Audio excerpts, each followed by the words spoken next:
about asking people not to talk about succession. Speak up. You speak about asking people not to talk about succession, but when the party itself is moving around issues of succession, going with slogans 2030 and the like, and ministers of government pushing those agendas in the public, how then do you want to control the discourse of saying, let's not talk about succession, when as your party you are in the forefront having that discussion? The party pronounces itself in resolutions. And we had a conference in Bulawayo of the party. And the party is saying we are happy with the president. Let him continue to 2030. And that's a legitimate aspiration from the members of the party, those who are happy with the president. Then the president says, look, I am a constitutionalist. If my 2 terms are over, I'll leave. So he has answered on his behest how far he wants to go. There's nothing wrong about a healthy debate on that aspect. What is wrong is for people to say, let the president be succeeded today. Because there are people who are trying to push agendas of immediate succession to the president, even when we're outside of the constitutional term limits. Why do you want to have a 31 March uprising, which you were promoting, when you know exactly that in 2028 the party will go to the elections? Why were you interviewing people who were trying to undermine the constitution and giving them a platform about where they want to go? And why were they seeking you to deliver that message? This is what offends the people in the party, that there are some people who are within who wants to circumvent the constitution, to subvert the constitutional order in Zimbabwe. Look, he was given a mandate in 2023. 2028 is still a long way off. In the meantime, he has to deliver on the mandate. And what I spent my time talking to about in the last 20 minutes, 30 minutes, was exactly the president delivering on the mandate of prosperity, which was given by the people of Zimbabwe. Because that's what they want. People of Zimbabwe don't vote for presidents so that they can nominate successors. That's not the business of the electorate. The electorate votes for a person who can have a manifesto which says, I'm going to make your life better. Why can't those who are coming to you, who are from within the party, who say we want to subvert, why can't they hold their jokes, their yokes? They can hold on until the time comes. There was an attempt at a premature foisting of a succession which dispenses with a president who is constitutionally elected today. And that was wrong. That's what incensed the people of the membership of ZANU-PF.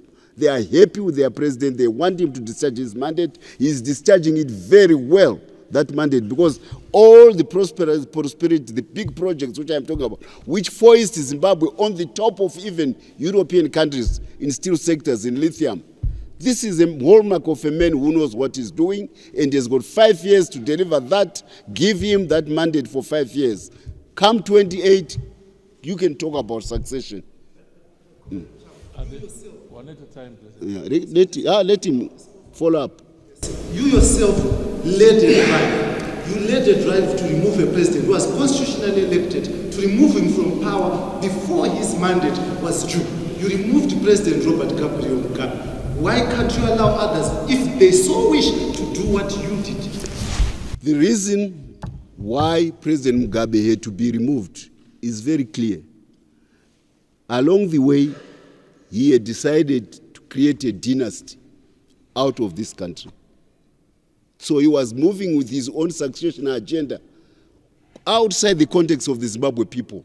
He had turned his house and his household into a courthouse of intrigue against the constitution of Zimbabwe.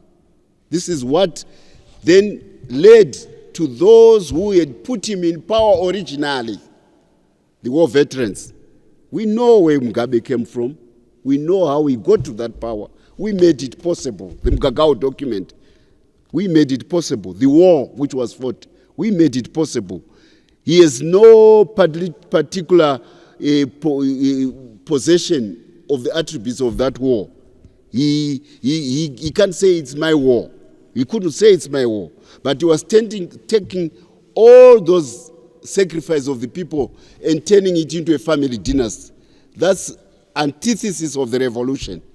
And worse, when the day of 2017 comes, his appointed Minister of Justice, Hepton Bonyongwe, decides to change the Zimbabwean army by imprisoning all the generals.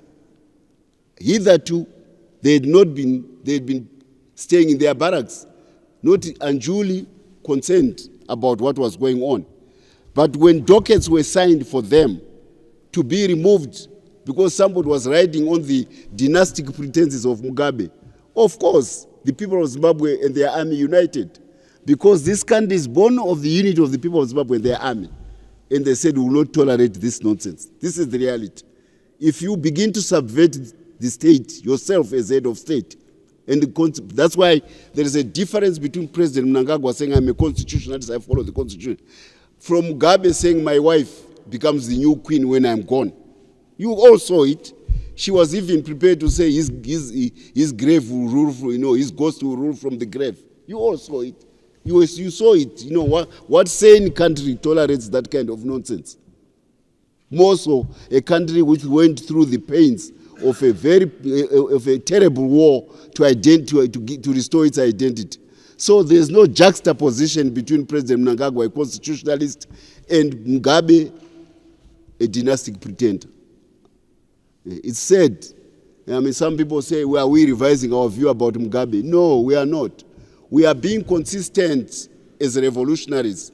When the time came that a leader is no longer serving the revolution, we removed them. And our people supported the war even when leaders were removed, because leaders had tried to become entitled to the revolution. We have been dispensing with such kind of leadership as the winnowing of the identity of the revolution of Zimbabwe. That's why we are where we are today. And whenever a leader becomes bigger than the revolution, we deal with him, because that is the tradition of ZANU-PF. That's what answers your question. Mnangagwa is a constitutionalist. Mugabe was a dynastic pretender towards the end of his career. Maybe he was always, but he never showed it. But the day he started showing it, the flags went up, the red flags. And in the end, we showed him who mattered. The people of Zimbabwe and their state apparatus matter much more than any individual. Because the people of Zimbabwe and their state apparatus, they are born of the crucible of the armed struggle, which made each family lose a member.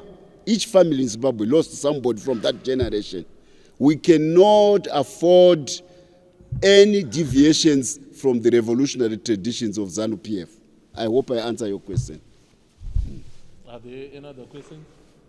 You speak about an economy that is on a rebound and that is making, but we have seen the University of Zimbabwe lecturers downing tools. For the past 2-3 weeks, there's been no solution. How can a country that is an economy that is working fail to pay its lecturers? And the second question is that your party's provincial leadership in Masvingo and Harare proposed that Kudakwashi Tagwirei be brought into the central committee. And we understand that the party leadership is currently reviewing a proposal by your political commissar Mnyaradzi Machacha to have Tagwirei into the Politburo. Now, are these succession moves and matrices that are going on with?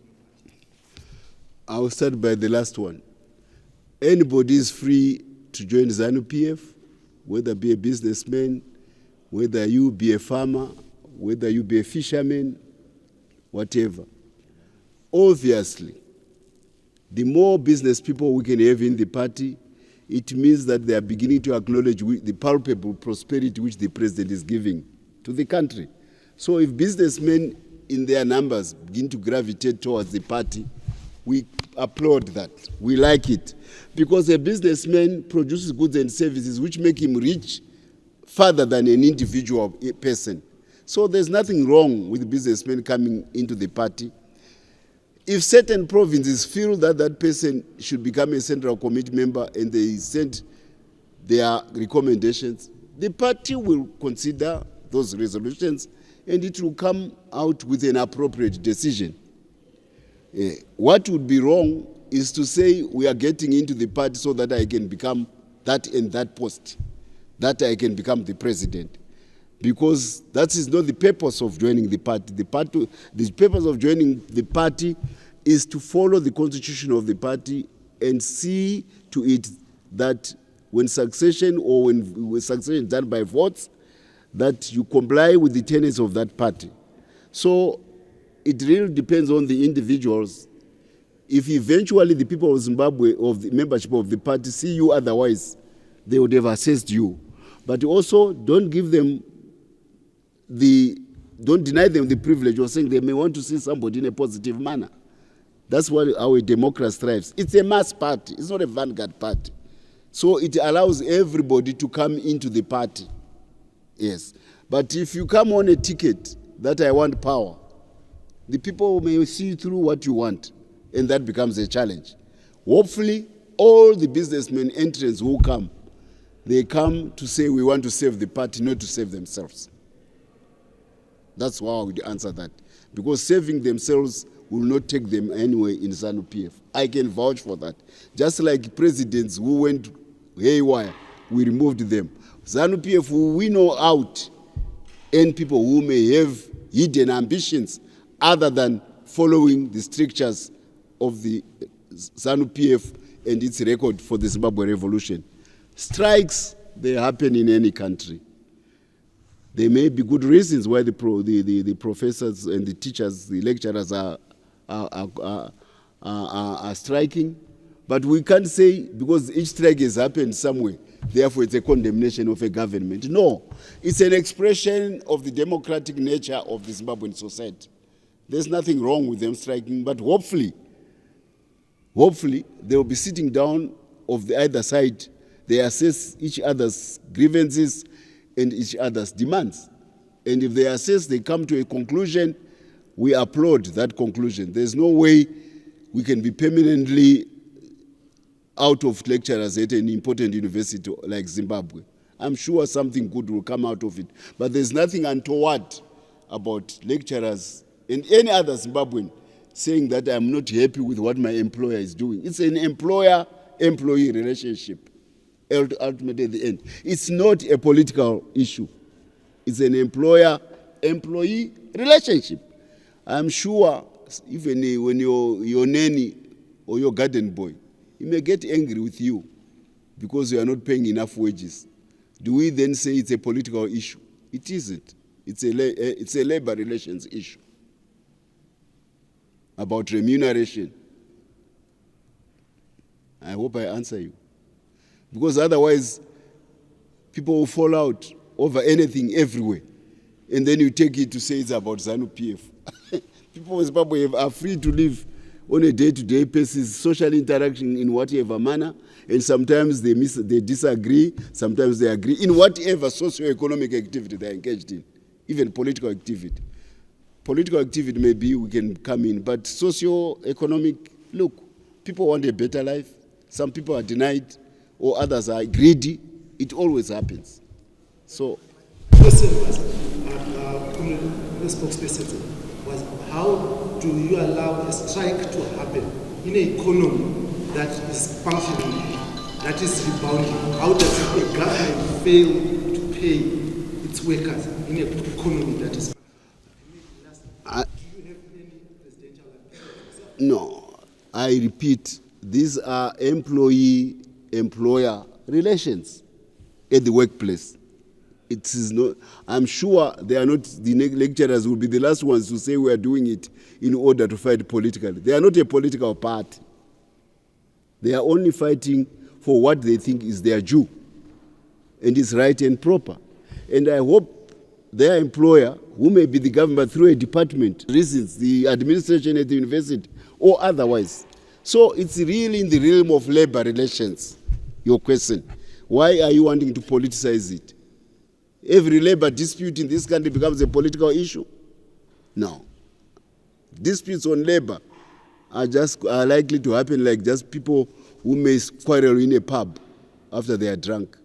There are quarrels in society of whatever hue and color. That's That's normal. It's labor relations, employer-employee relationships. And I'm sure everybody wants the students to be taught.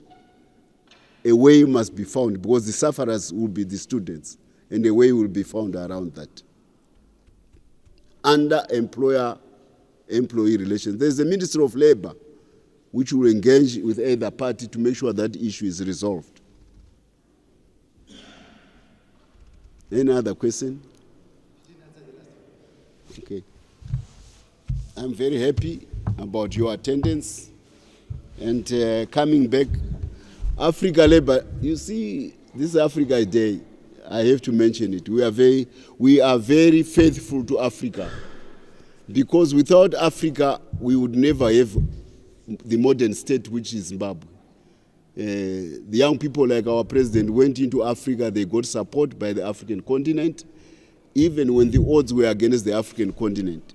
So we never tire to celebrate the hopes and aspirations of the African people. And Africa Day captures it, more so when you are the SADC chairman, but more important, when Africa is on the cusp of a prosperity which will confound the world. We are the home of civilization in ancient times. The wheel has gone full circle, and the stars are pointing at Africa again. So we are very happy that people of Zimbabwe enjoyed their holidays and communed with their fellow Africans. You know, isn't it exciting what's happening in West Africa, where the traditional post-colonial army was used to suppress the people, and now it is being used to fend off the worst aspects of post-colonial predators from Europe.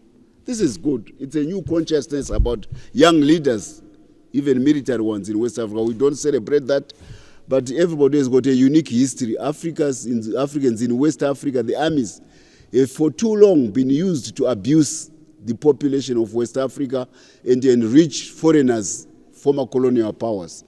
Then if the army then turns around and decides to say we can no longer serve that role, it's part of the milestone of African development.